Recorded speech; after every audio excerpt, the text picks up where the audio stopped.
받으소서.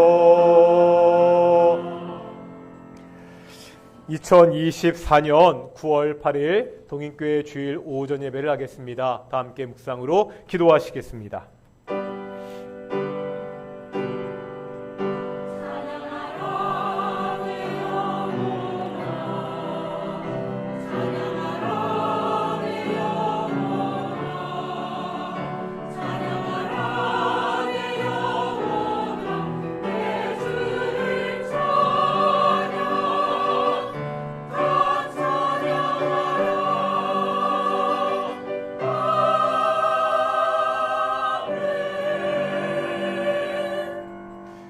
사도신경으로 우리의 신앙을 고백하겠습니다. 나는 전능하신 아버지 하나님 천지의 창조주를 믿습니다.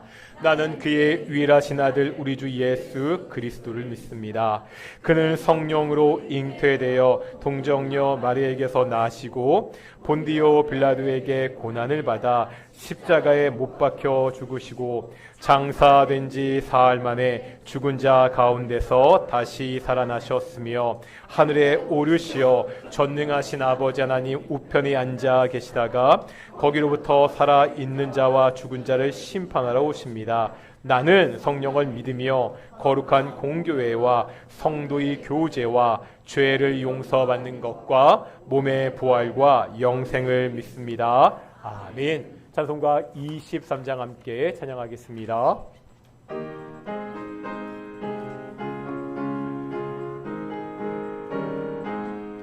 만입이 내게 있으면 그 입 닫아지고 내 구주 주시는 종을 늘 찬송하겠네. 내 은혜로신 하나님 날 도와주시고 그 크신 영광 널리 펴 다 알게 하소서. 내 주의 귀한 이름이 날 위로하시고 이 귀의 음악 같으니 참 희락되도다.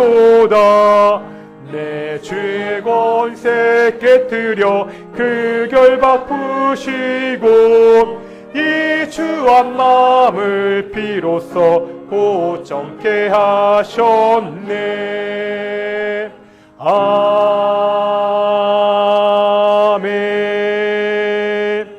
성시 교독하겠습니다. 교독문 30번 10편 67편 우리 교독하시겠습니다. 하나님은 우리에게 은혜를 베푸사 복을 주시고 그의 얼굴빛을 우리에게 비추사 하나님이여 민족들이 주를 찬송하게 하시며 온 백성은 기쁘고 즐겁게 노래할지니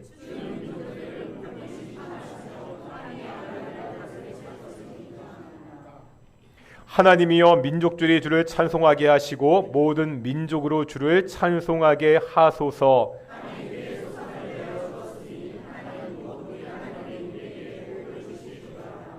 하나님이 우리에게 복을 주시리니 아멘. 자리에 앉으시겠습니다. 찬송가 314장 함께 찬양하시겠습니다. 찬송가 314장입니다.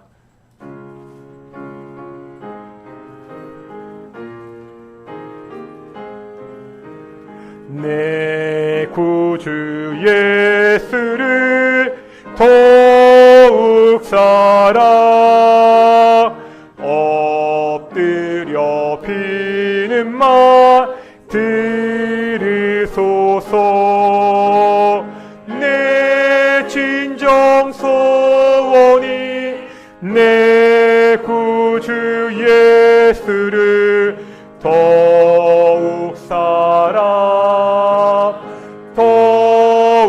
사랑 이전엔 세상 나 기뻤어도 지금 내 기쁨은 오직 예수. 다만 내 비는 말 내 구주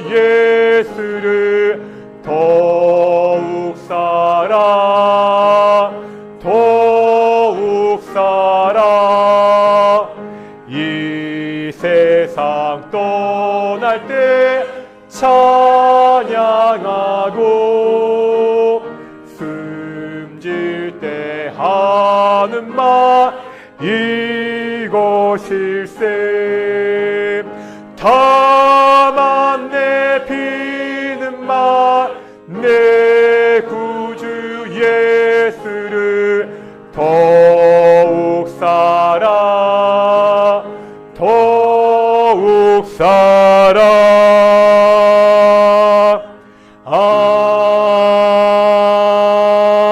아멘. 예배를 위해서 안옥실 권사님 기도하시겠습니다.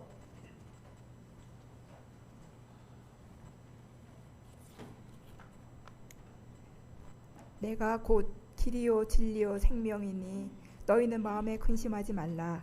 사랑이 많으신 살아계신 하나님 아버지 감사합니다. 지난 일주일간도 저희들 세상에서 이 모양 저 모양으로 지내다가 오늘 거룩한 주일을 통하여 저희들 발걸음을 주의 전으로 인도하여 주시니 더욱 감사드리옵나이다. 하나님 아버지, 육신의 질병으로 인하여 치료 중인 성도님도 계십니다. 그들의 아픈 곳을 어루만져 주시옵시고 아픈 상처가 속히 치료되길 주님 도와주시옵소서.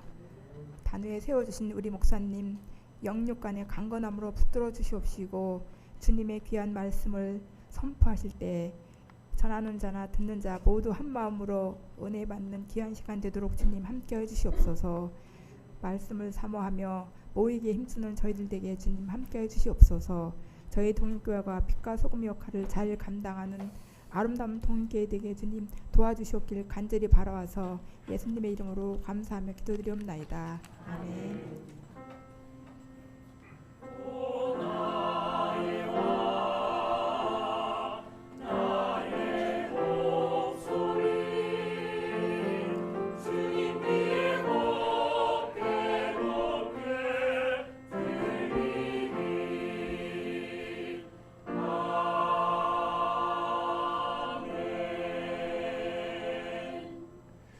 함께 말씀 보겠습니다. 말씀은 출애굽기 20장 3절의 말씀입니다. 구약성경 출애굽기 20장 3절의 말씀, 우리 한 절 말씀입니다. 다 같이 한번 20장 3절 봉독하겠습니다. 너는 나 외에는 다른 신들을 내게 두지 말라. 아멘.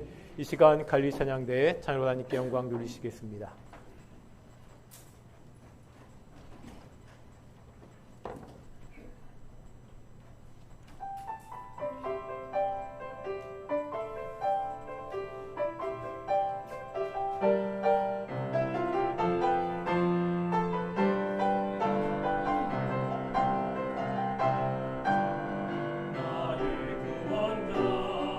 주님을 찬양하며 주께 경배하니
아멘. 오늘도 찬양 정말 감사합니다.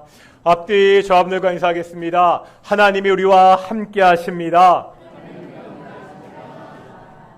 예, 우리 오늘 동인교회 예배도 하나님의 영광의 임재 앞에서 우리가 하나님을 만나는 귀한 예배가 되기를 소망합니다. 제가 꽤 오래전에 배낭여행으로 인도를 간 적이 있습니다. 사람들이 인도를 가리켜서 신들의 나라라 이렇게 부르기도 합니다. 말씀드린 적이 있죠. 인도 사람들이 믿는 신두교에는 약 3억 3천만의 신이 있다고들 합니다. 3억이 넘는 신을 하나하나 세지는 않았을 것입니다. 모든 것에 다 신성이 있다는 신두교의 신성을 보여주는 말입니다. 이렇게 많은 신들을 섬기다 보니까 인도 어느 지역을 가더라도요, 신두교 서원이나 신들을 위한 제단을 동네에서 쉽게 볼 수 있습니다. 집에도 있고요, 상점에도 작게나 제단이 있거나 그 신들의 사진을 붙여놓은 것을 볼 수가 있습니다. 버스나 택시를 타도 마찬가지입니다. 그 운전석 옆에 앞쪽에 그 신두신의 사진들이 있는 것을 볼 수가 있습니다. 우리가 이런 나라에 산다면 하나님 외에 다른 신들을 두지 말라는 이 1계명의 말씀이 좀 실감나게 다가올 것입니다. 하지만 이제 우리나라는 이런 것들을 주변에서 살펴보기가 쉽지 않습니다. 예전에는요, 시골에 가면 마을 입구에 큰 나무가 있고 오색띠 같은 것으로 막 묶고서 거기에 절하는 그런 것들을 볼 수가 있었습니다. 하지만 요즘은 이런 것들을 보기가 힘듭니다. 우리가 살고 있는 도시는 더욱 그러하지요. 이러니 오늘날 성도들은 우상 숭배니 우상에 대해서 별로 신경 쓰지 않고 교회를 다닙니다. 그러다 보니까 오늘 본문 1계명의 말씀이 오늘날의 현실과는 멀어 보이는 것도 사실입니다. 이스라엘 백성들이 노예로 살았던 애굽은 어떤 나라였습니까? 많은 신들을 섬기는 다신교의 나라였습니다. 앞으로 가게 되는 이 가나안 땅도 무주 공산의 땅이 아니라 여러 민족들이 다양한 우상들을 섬기는 그러한 곳이었습니다. 1계명은 이러한 이스라엘 백성들에게나 의미가 있는 계명처럼 보입니다. 정말 그렇습니까? 우리는 이제 더 이상 우상 숭배가 없는 나라에 살고 있습니까? 이것은 우상을 어떻게 정의하느냐에 따라 달라지게 됩니다. 인도 사회와 같은 그 우상은 찾아보기 힘들지만 우리는 여전히 또 다른 우상들에게 둘러싸여 살고 있습니다. 오늘 이 10계명, 1계명의 말씀을 통해서 이 문제를 차근차근 살펴보도록 하겠습니다. 오늘 우리가 10계명, 1계명을 보는데요, 보통 1계명을 우상 숭배를 하지 말라는 말씀으로 이해합니다. 그런데 사실 이 계명의 말씀을 자세히 보면 그 뜻이 좀 명확치 않아 보입니다. 먼저 다른 신들을 두지 말라 이렇게 말씀하잖아요. 이 말씀을 그냥 보면 하나님 외에 다른 신들이 있는 것처럼 보인다는 거예요. 하나님도 계시지만 그 밖에 다른 신들도 있습니다. 그런 신들을 섬기지 말고 오직 하나님만 섬기라, 이런 말씀처럼 보이기도 합니다. 하지만 성경은 그렇게 가르치지 않습니다. 다른 신은 없습니다. 이사야 44장인데요. 이사야 44장 15절부터 17절까지 말씀 한번 찬찬히 읽어보겠습니다. 시작.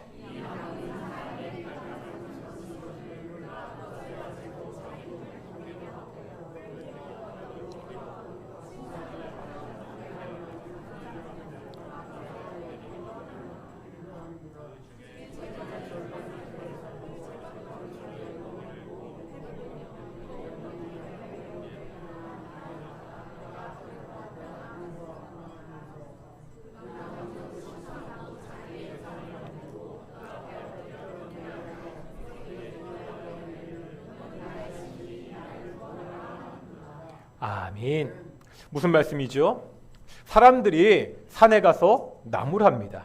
그래서 그 나무로 불을 피워서 몸을 따뜻하게도 하고 떡을 굽기도 합니다.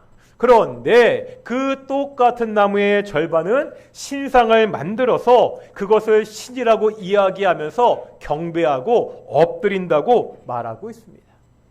이것이 세상이 말하는 신, 우상의 정체라는 거예요. 하나님 외에 다른 신은 없습니다. 오직 하나님만이 유일하신 하나님입니다. 1계명은 다른 신들이 있다는 말씀이 아닙니다. 다른 신이 있는 것처럼 우상을 섬기는 그 사람들이 잘못되었다는 것을 우리에게 가르쳐주는 계명입니다. 분명 다른 신은 없는데, 우상은 없는데 사람들이 우상을 만들어냅니다. 그래서 위대한 종교 개혁자인 칼빈은 이것을 이렇게 말했습니다. 한번 보실까요? 마음은 우상을 잉태하고 손은 그것을 출산한다. 사람의 마음은 끊임없이 우상을 잉태하고 사람의 손은 그 잉태한 것을 다 만들어낸다고 그렇게 이야기합니다. 왜 사람들은 존재하지도 않은 우상을 섬기죠?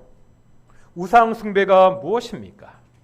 우리가 다시 한번 1계명을 봐야 되는데요.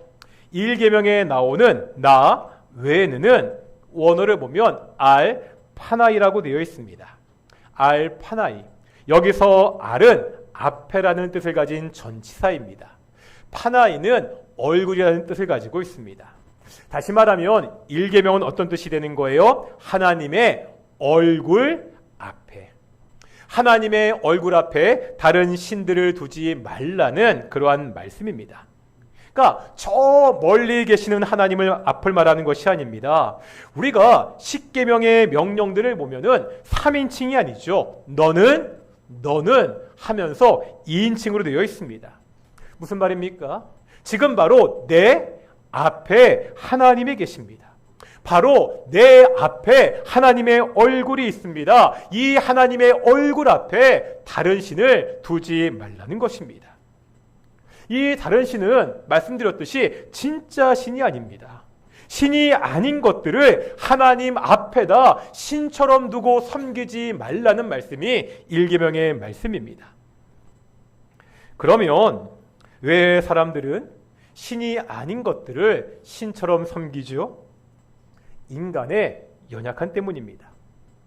다른 동물들을 보면 하나씩 자기를 보호하고 지킬 무기가 있습니다.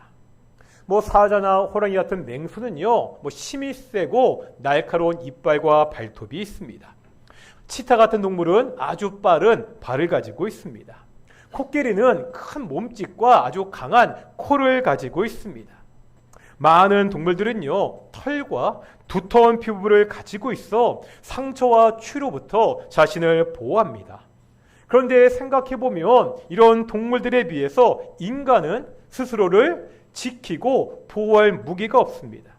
이러니 자신보다 강하고 자신을 도와주고 보호할 존재를 찾게 됩니다. 이런 존재를 신이라고 부르고 그것을 신으로 섬깁니다. 자신을 보호하고 믿고 의지할 수 있는 그러한 존재를 자기가 만들어 섬기는 것, 그것이 바로 우상 숭배입니다. 가나안 사람들이 섬겼던 바알과 아세라 신 아시죠? 바알과 아세라는 가나안 지역을 대표하는 남신과 여신이었습니다. 이 가나안 사람들이 바알과 아세라를 섬겼던 이유가 뭐지요? 혹시 바알이 어떤 신인지 아십니까? 바알은 천둥의 신입니다. 아세라는 땅의 신입니다. 어떤 의미일까요? 하늘에서 천둥이 치면 비가 내립니다. 이 비가 땅을 적시면 이제 땅에서는 곡식이 잘 자라게 됩니다. 사람들은 풍요로운 삶을 원하잖아요. 하지만 자연 현상은 자신들의 마음대로 할 수가 없습니다. 그래서 자신을 도와줄 것이라고 믿는 신을 자기들이 만들어서 그 신을 숭배했습니다. 이 바알과 아세라가 자신들을 도와서 풍요를 가져올 것이라고 그렇게 믿었지요. 지금은요, 과거와 달리 과학이 발달했습니다. 바알이 비 안 내리는 것 누구나 알잖아요. 비가 내리는 것을 과학적으로 얼마든지 설명할 수도 있고요. 심지어 예보도 합니다. 하지만 그래도 현대인들은 우상을 섬기고 있습니다. 왜지요? 여전히 인간이 어찌할 수 없는 문제들이 우리 앞에 많이 있기 때문입니다. 사람들이 과학을 발전시키고 의학을 발전시켜서 그 목숨을 연장시킬 수는 있지만 그 죽음의 문제, 본질적인 죽음의 문제는 해결할 수 없습니다. 또요, 수많은 지식들을 가지고 미래를 예측하지요. 하지만 이것은 말 그대로 미래 예측입니다. 누구도 정확하게 자신의 세상의 미래를 알 수 없습니다. 사람들은 알지 못하는 것에 대한 두려움이 있습니다. 그러기에 여전히 현대인들은 자기들 나름대로 우상을 만들어 지금도 섬기고 있습니다. 이거는 이해할 수 있습니다. 세상의 사람들이 자신들을 보호하고 지키기 위해서 뭔가 의지할 대상을 만들어 그것을 섬기는 것, 이것은 충분히 이해할 수 있습니다. 하지만 하나님의 백성들은 달라야 됩니다. 아무리 이방 사람들이 신을 만들고 섬기더라도 출애굽한 이스라엘 백성들은 그래서는 안 됩니다. 왜 그렇죠? 우리가 다시 한번 확인해야 되는 사실이 있습니다. 십계명은 출애굽한 다음에 주어졌다는 사실입니다. 지금 시내산에서 십계명을 받는 이 백성들은 하나님의 놀라운 구원 역사를 이미 체험한 상태입니다. 이 사람들이요, 애굽에서 그냥 나왔습니까? 우리가 애굽을 나가겠다고 하자 바로가 그냥 내보내줬습니까? 아니죠. 하나님이 10가지 재앙을 통해서 애굽을 심판한 다음에 이스라엘 백성들이 출애굽할 수가 있었습니다. 이때 애굽에 내렸던 10가지 재앙은요, 그냥 자연재해가 아닙니다. 학자들은 이 10가지 재앙이 당시 애굽 사람들이 섬기던 신과 관련이 있다고 이야기합니다. 예를 들어서 첫 번째 재앙이 뭐죠? 나일강을 피로 만드는 것이었잖아요. 애굽 사람들은요, 사막 기후에서 생명의 근원이 되는 이 나일강을 신처럼 섬겼습니다.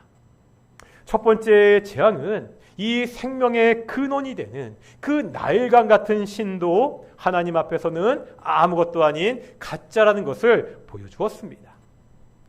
9번째 재앙은요, 흑암의 재앙입니다. 애굽의 사람들도 다른 나라 사람들과 같이 세상을 환하게 밝히는 그 태양을 신으로 섬겼습니다. 9번째 재앙은요, 그 태양도 누구의 뜻대로, 오직 하나님의 뜻대로 움직이는 것을 보여주었습니다. 마지막 10번째 재앙은 뭐죠? 장자의 죽음입니다. 어느 종교나 죽음의 문제는 신의 영역입니다.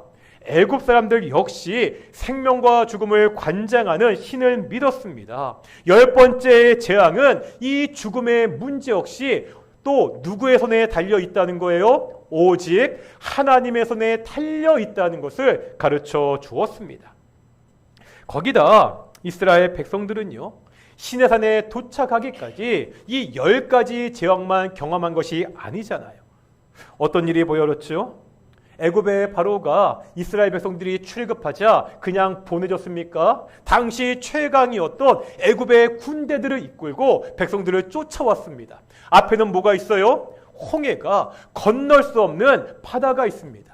뒤에는 최강의 바로의 군대가 쫓아오고 있습니다. 말 그대로 진퇴양난, 절체절명의 위기입니다. 하나님이 어떻게 하셨죠? 이 위기 앞에서 홍해를 가르셔서 백성들이 마른 땅을 건너게 하셨습니다.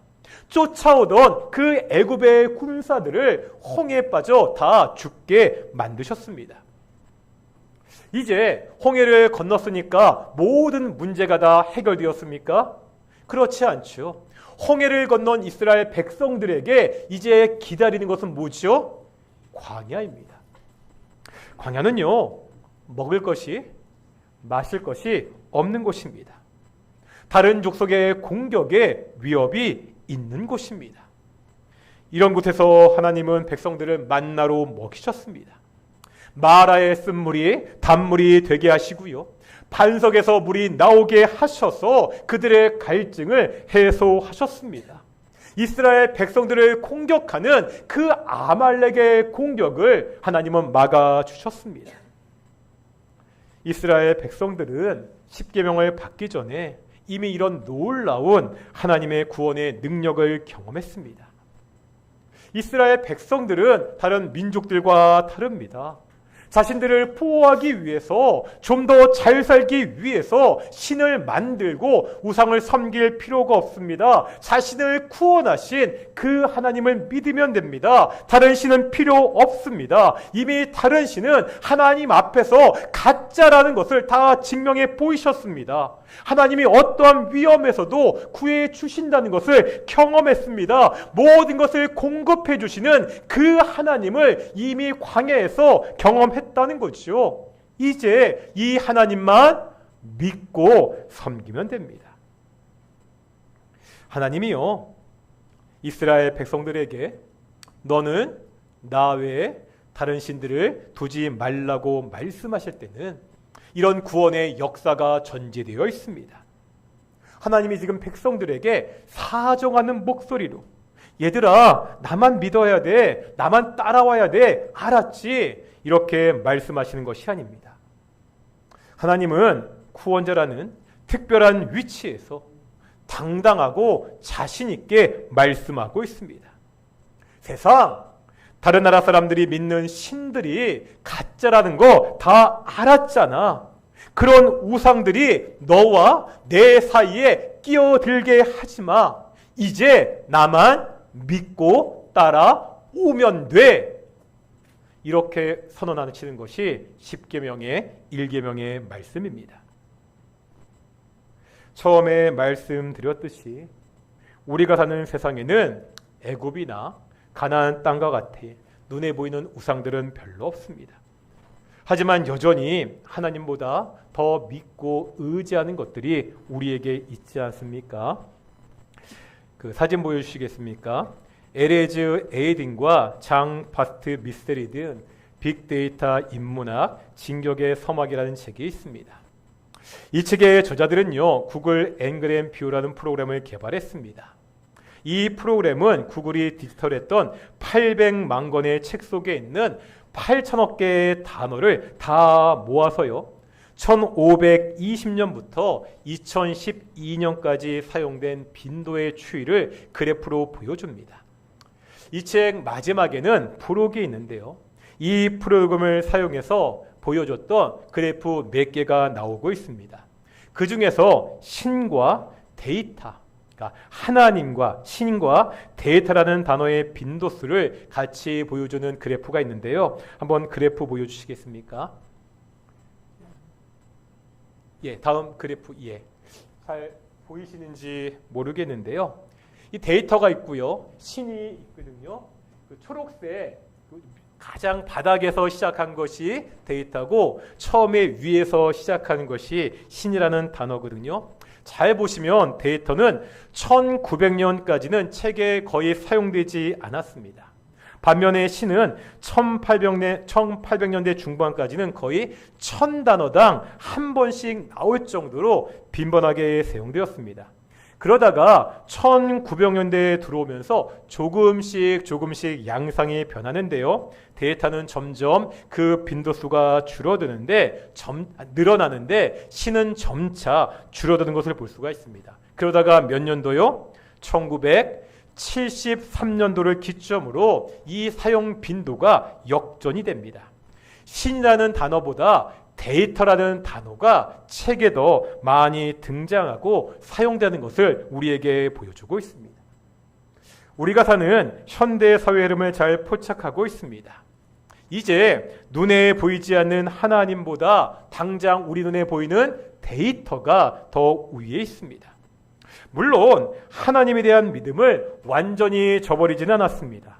하지만 이제 전능하신 하나님은 당장 눈앞에 보이는 확실한 근거를 보여주는 것 같은 그 데이터보다 나에게 덜 중요한 존재로 전락하고 말았습니다.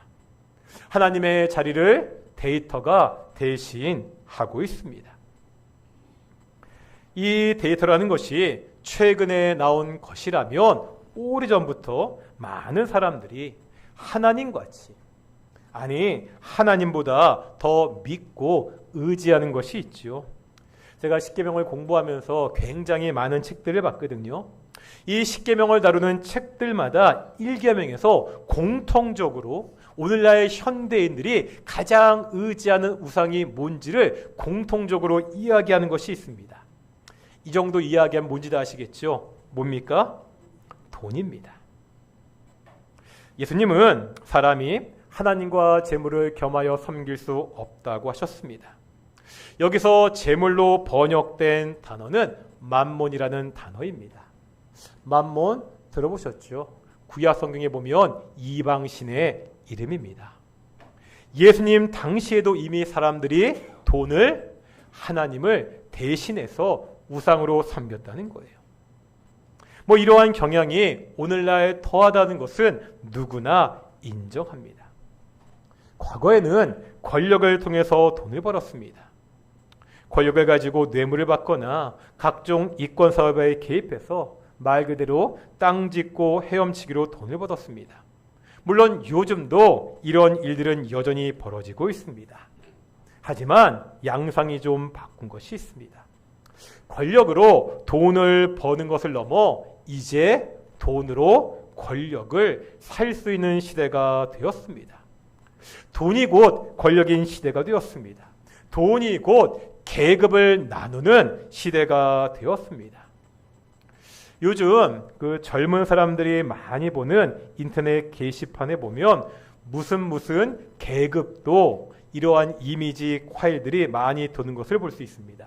한번 보여주시겠어요? 예를 들어 가지고요, 이게 시계 계급도랑 패딩 계급도입니다. 가장 위에서부터 가장 좋은 시계가 무엇인지를 쭉 나열하는 거고요. 또 옆에 패딩을 보면 가장 좋은 패딩부터 그냥 쓸만한 패딩 이렇게 쭉 나열하는 겁니다. 여기 보면요, 이 계급도 굉장히 다양합니다. 여기 시계 패딩 나오잖아요. 자동차 계급도도 있고요. 지갑 계급도도 있고요. 가방 계급도도 있고요. 심지어 인터넷을 찾아보면 키보드 계급도도 있습니다. 어떤 제품의 좋고 나쁜 것을 브랜드별로 정리하는 것은 그럴 수 있습니다. 다만 너무나 자연스럽게 계급이라는 말을 사용하고 있습니다. 맨 위에 있는 제품일수록 어떤 제품이에요? 무지무지 비싼 제품입니다. 가장 비싼 것을, 가장 돈이 많이 든 것을 황제급이다, 대장급이라 이렇게 이야기하면서 그 가격에 따라 점점 계급이 내려가는 이러한 구조를 사람들이 아무런 저항감 없이 받아들이는 그러한 시대가 되었습니다. 돈이요, 계급을 결정하는 일에 정점에 있는 것은 오늘날 아파트입니다. 한번 제가 뉴스 동영상 하나 보여드릴 텐데요. 조금 소리 좀 키워주시고요. 보시겠습니다. 강남의 한 고급 아파트에 올라온 단체 맞선 공고, 잘 들여다보면 해당 아파트 입주민만 대상입니다. 결혼 정년기 청년들을 맺어주는 좋은 취지라는 의견도 있는 반면 결혼도 이제 그들만의 리그냐는 목소리도 나옵니다. 장호림 기자가 취재했습니다. 지난달 커뮤니티에 올라온 게시글입니다. 미혼자녀 모임 개최, 결혼 정년기 선남 선녀들 초대합니다 등의 글귀가 눈에 띕니다. 평당 1억이 넘는 반포 한강변 고급 아파트 입주민 커뮤니티의 글입니다. 입주민이라면 가입비 10만 원, 연회비 30만 원 내고 당사자나 부모가 참여할 수 있습니다.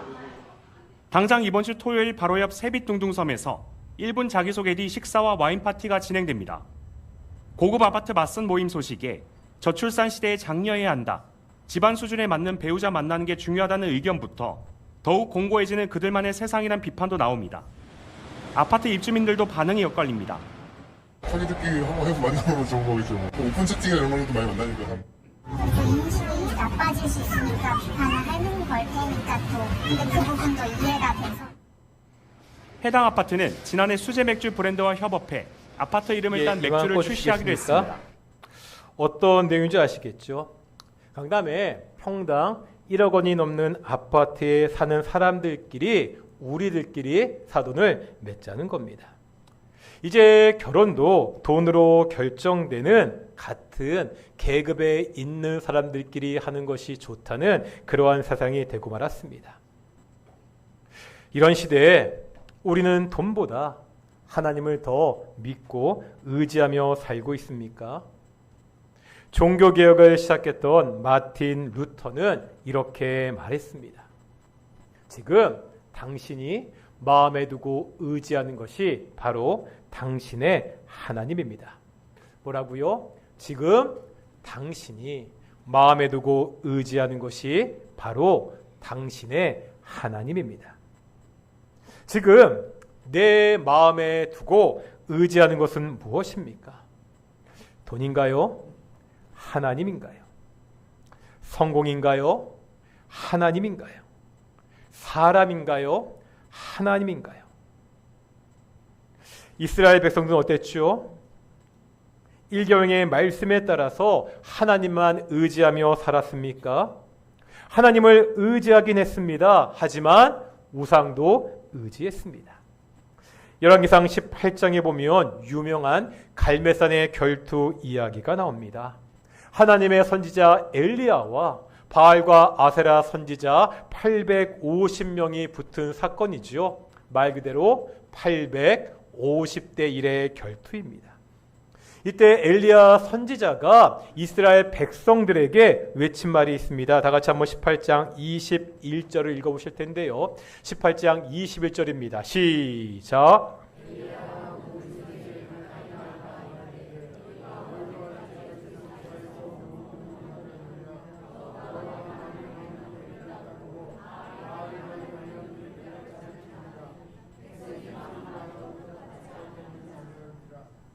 엘리야는 선택하라고 합니다. 엘리야는 이스라엘 백성들에게 선택하라고 합니다.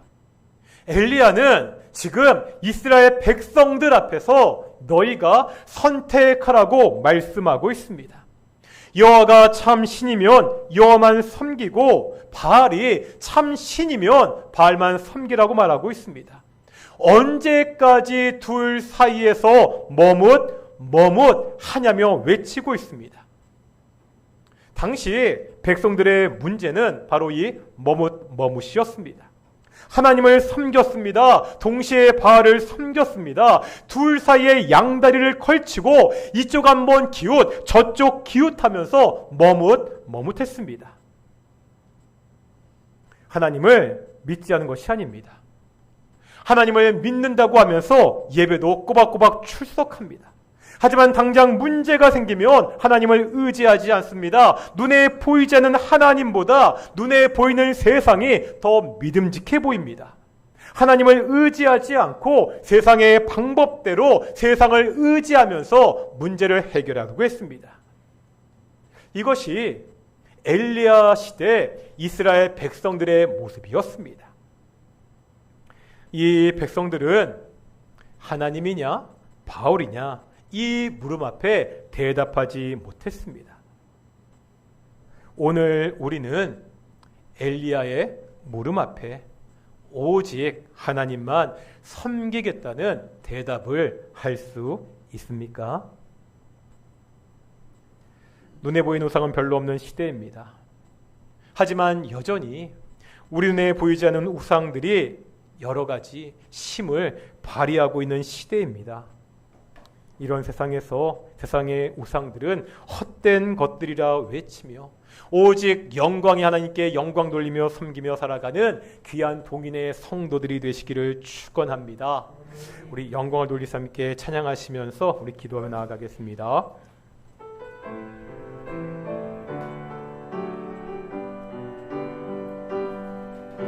영광을 돌리세 우리 하나님께 존귀하위 영광 능력과 아름다움 만방의 모든 신을 헛된 우상이니 오직 하늘의 하나님 그 영광 찬양해. 영광을 돌리세. 영광을 돌리세.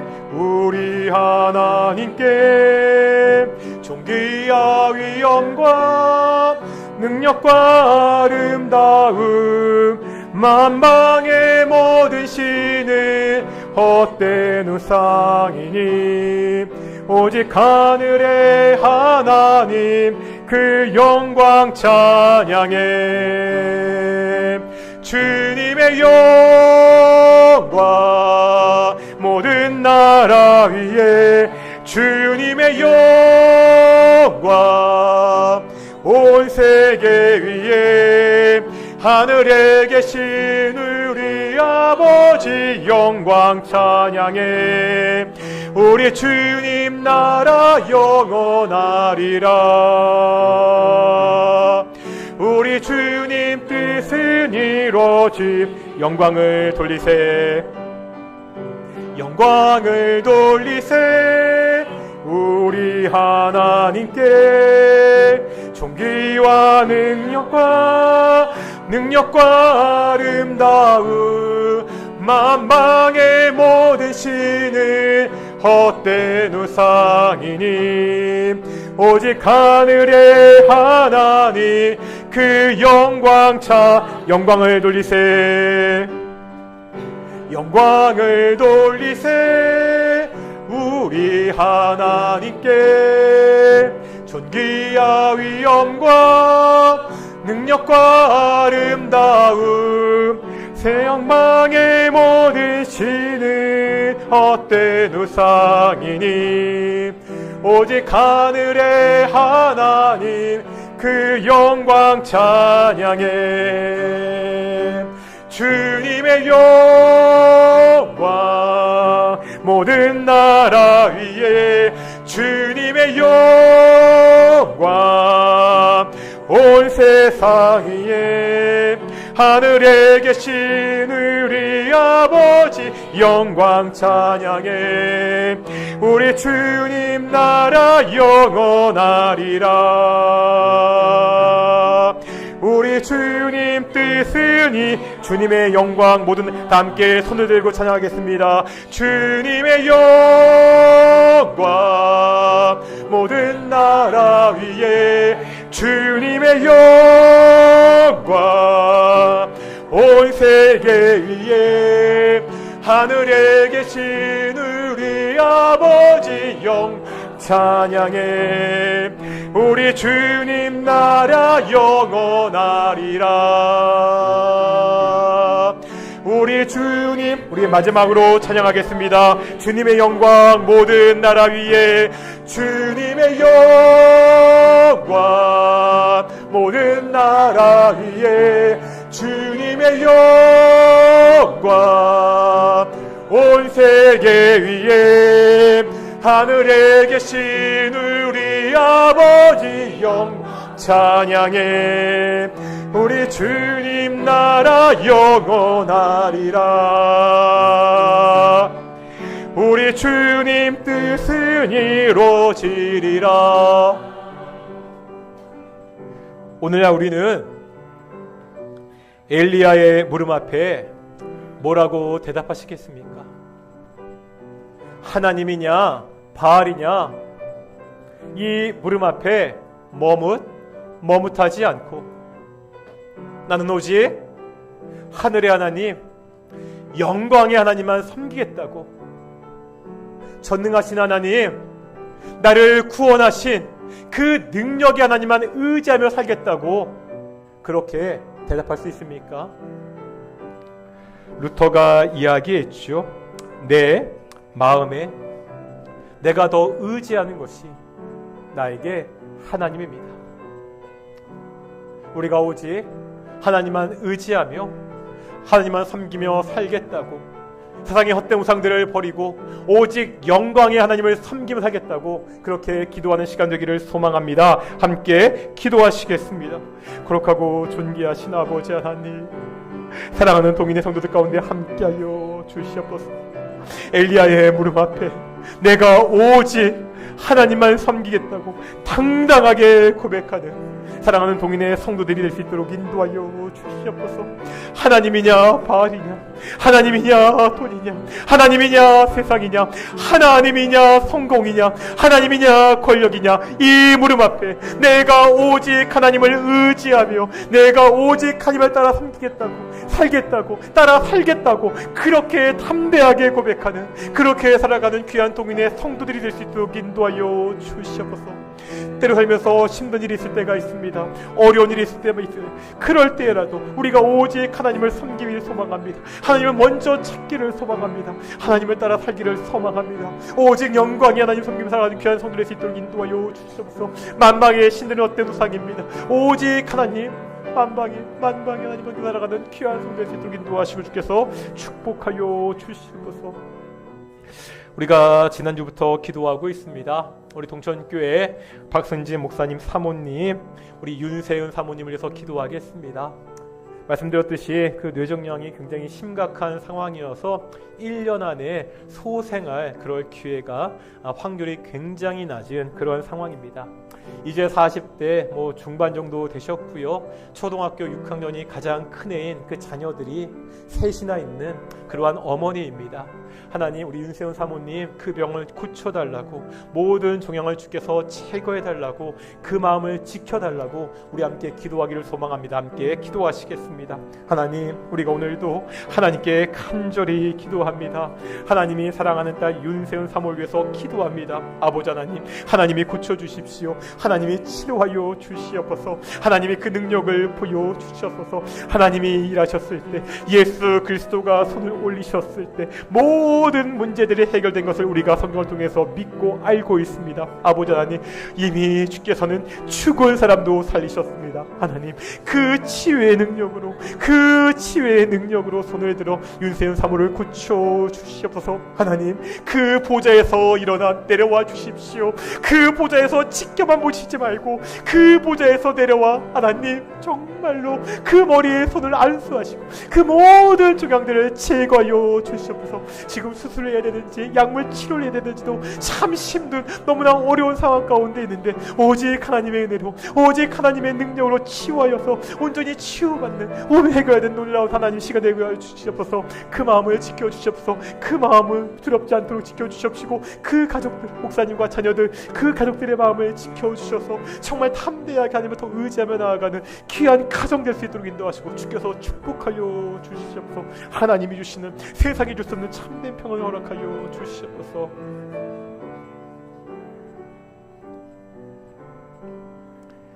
사랑과 은혜가 충만하신 아버지 하나님, 우리를 하나님의 자녀 삼아 주셔서 감사드립니다. 우리가 본래 사탄의 자녀였는데 오직 하나님의 능력이, 그 하나님의 사랑이 우리를 하나님의 자녀로 만들었습니다. 아버지 하나님, 그 구원의 능력을 경험한 우리들이 이제 살아가면서도 내 능력과 세상의 능력과 세상의 것들을 믿고 의지하는 것이 아니라 오직 하나님만 섬기며 오직 하나님만 믿고 의지하며 살아가는 귀한 성도들이 될 수 있도록 인도해 주시옵소서. 감사드립니다. 이 모든 말씀 예수님의 이름으로 기도드렸습니다. 아멘. 찬송가 213장 하시면서 우리 헌금 봉헌하시겠습니다. 찬송가 213장입니다. 1절과 5절 하시겠습니다. 나의 생명 드리니 주여 받아 주셔서 세상 살아갈 동안 찬송하게 하소서. 나의 시간 드리니 주여 받아 주셔서 평생도록 주 위에 봉사하게 하소서.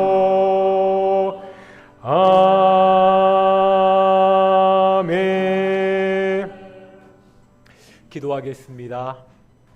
하나님, 오늘도 우리가 하늘의 하나님께 나와 예배케 하심을 정말로 감사드립니다. 하늘의 하나님을 아빠, 아버지라 부르며 예배케 하심을 정말로 감사드립니다. 아빠, 아버지신 하나님께서 우리 삶을 신실하게 인도하시고 우리의 삶 가운데 가장 좋은 것으로 공급해 주셔서 감사드립니다. 이 아빠 하나님께 우리가 다시 한번 나와 감사의 예물을 드립니다. 하나님, 이 예물을 드릴 때마다 우리가 형식적으로 드리는 것이 아니라 모든 것을 공급해 주신 우리의 하나님께 감사하며 드리는 귀한 성도들이 될 수 있도록 인도하여 주시옵소서. 매일매일 살아가면서 하나님이 공급하시는 것으로 오직 하나님을 의지하며 살아가는 귀한 성도들이 될 수 있도록 인도해 주시옵소서. 감사드립니다. 이 모든 말씀 예수님의 이름으로 기도드렸습니다. 아멘. 다시 한번 인사하겠습니다. 하나님이 우리와 함께 하십니다. 한 번 더 인사하실 텐데요. 힘든 세상 하나님만 의지하며 삽시다. 인사하시겠습니다. 몇 가지 광고 말씀드리겠습니다. 저기 먼저 한번 사진 보여주시겠습니까? 제가 단톡방에도 올렸던 사진인데요. 우리 지난주에 그 행정복지센터에 80만 원 장학금을 기탁했습니다. 이게 어떻게 된 거냐면 제가 올렸지만 먼저 그 행정복지센터 복지팀에서 연락이 왔습니다. 그 주변에 관내에 있는 그 고등학교 여학생 중에서 이게 운동을 하는 친구인데 운동으로 대학을 가야 되는 친구인데 집이 형편이 어려워서 대회 출전을 해서 성적이 나와야 그 성적 갖고 대학을 갈 수 있잖아요. 대회 출전비가 없는 거예요. 그래서 학교에서 행정복지센터로 이 지역에 사는 친구여가지고 어떻게 도와줄 수 있는 방법이 없냐고 그렇게 공문이 왔고, 그래서 행정복지센터에서 우리 관내에 있는 여러 기관들을 알아봤는데 이미 이게 연도가 8월 9월이 다 됐잖아요. 예산들이 이미 다 집행이 된 상황이기 때문에 도저히 도와줄 수 있는 그 상황과 기관들이 없는 거예요. 그래서 저한테 전화가 왔더라고요. 목사님 너무 죄송한데 혹시 교회에서 어떻게 도와줄 수 없냐고, 뭐 안 되는 수가 없는데 한번 뭐 도저히 방법에서 마지막으로 이렇게 교회를 한번 전화드린다고. 그래서 교회에서 와서 사정을 듣고 정식으로 그 학교에서 온 공문도 받고 복지센터에서 그 상황 공문을 받아서 당회에서 상의하고 재정부에서 상의해서 우리 성도님들이 꾸준히 계속해서 지금 장학헌금 하시는 분들이 계시거든요. 그 장학헌금 한 것 중에서 80만 원, 그러니까 올해 연말까지 대회 참가비 이렇게 기탁하도록 했습니다. 감사한 거는 그러니까 보통의 경우 행정기관에서 뭐 교회에게 이런 식의 부탁하는 경우가 거의 없다고 하더라고요. 그래도 우리 동인교회가 기관이 힘들 때 도움을 청할 수 있는 그런 교회가 돼서 되게 감사하고 기쁘고요. 한 가지 서운한 거는 왜 처음에 연락하지 않았을까? 우리 교회가 조금 더 성장하고 좀 더 여유가 생겨가지고 참 어렵고 힘들 때 처음에 부탁할 수 있는 우리 좀 그런 우리 교회가 되었으면 좋겠습니다. 다시 한번 말씀드렸지만 성도님들이 열심히 내주시는 우리 선교 헌금, 구제 헌금, 장학 헌금 정말 귀하게 쓰이고 있습니다. 선교 헌금은요, 또 구제 헌금은 우리가 한 달에 거의 80만 원, 90만 원 정도가 거의 매월 정기적으로 우리 선교지와 어려운 가정들을 위해서 나가고 있고요. 장학금도 이렇게 귀하게 쓰고 있으니까요. 걱정하지 마시고 힘든 데까지 헌금해 주시면 가장 좋게 그렇게 헌금을 사용하도록 하겠습니다. 지난주에 광고 드린 대로 9월달 우리 선교예배 목장 예배는 오늘 말고요, 9월 넷째 주에 하도록 하겠습니다. 오늘 말고 9월 넷째 주에 우리 선교예별, 우리 선교의 원래랑 목장 예배를 그렇게 진행하도록 하겠습니다. 그리고 매주 수요일마다 우리 구약 역사를 공부하고 있습니다. 이게 뭐 성경 공부식으로 딱딱하게 공부하는 것이 아니라 뭐 참여하신 분들 아시겠지만 거의 뭐 설교하듯이 매주 본문을 가지고 함께 연구하고 은혜를 나누는 시간이거든요. 뭐 쉽지 않으시겠지만 참석이 가능하신 분들은 수요일 7시 30분입니다. 많이들 오셔서 좀 말씀을 배웠으면 좋겠습니다. 그리고 오늘 올라오실 때 기름 냄새 나셨죠? 떡 기름 냄새거든요. 오늘 떡이 있습니다. 나가실 때 그 떡 한 팩씩 받아가시면 되고요. 이 떡은 저기 건우 형제랑 하영자매가요, 어쩌다 보니까 떡을 냈으니까요. 고맙다고 인사하시고 맛있게 드셨으면 좋겠습니다. 자리에서 일어나시겠습니다. 찬송가 53장입니다. 찬송가 53장 우리 함께 찬양하시겠습니다.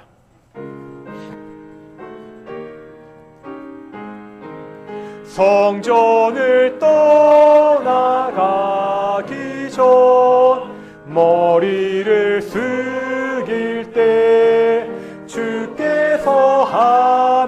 가운데 계시고 복 내려 주소서. 집으로 돌아가는 길 주동행하시고 내 모든 언행 심사를 다 지켜주소서.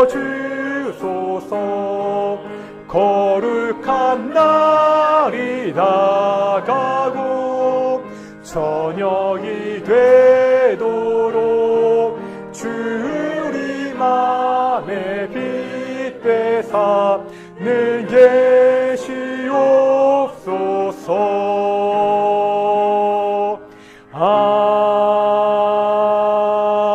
아멘. 이제는 예수 그리스도의 은혜와 아버지 하나님의 사랑하심과 성령의 교통하심이 이 어렵고 힘든 세상 가운데 영광의 하나님만 섬기며 살아가는 동인의 성도들 가운데 영원히 함께 하시기를 축원하옵나이다. 아멘.